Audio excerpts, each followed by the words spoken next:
Nous, on a beaucoup insisté sur déjà l'imbrication sociale, l'imbrication culturelle, essayer de travailler le parcours, qui était un élément important. Et on a travaillé une sorte de Tetris minéral, si on veut bien, quelque chose qui reflète cette envie de dire qu'on est plutôt imbriqué et non pas empilé. Ce qui fait qu'on a différents types de percements dans la façade qui, insérés de manière peut-être un peu aléatoire a priori, créent cette variation et cette diversité dans la façade. C'est un béton acidifié qui donne un aspect assez velouté au toucher.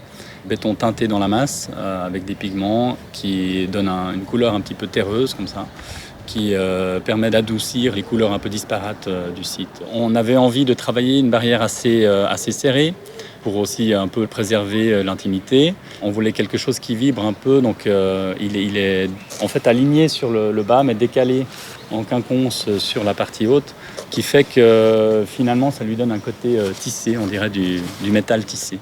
Le projet a permis de faire vraiment un parc à l'intérieur de cet îlot, initié par la commune qui souhaitait réellement faire une place pour le quartier. On a proposé une grande arcade qui mène jusqu'au parc intérieur et qui relie la cage d'escalier, qui elle met en relation aussi le parking intérieur.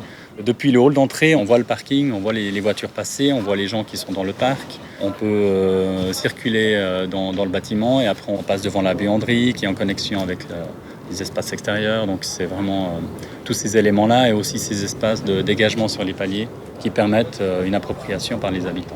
Un bâtiment très serein avec beaucoup de complexité mais aussi beaucoup de convivialité.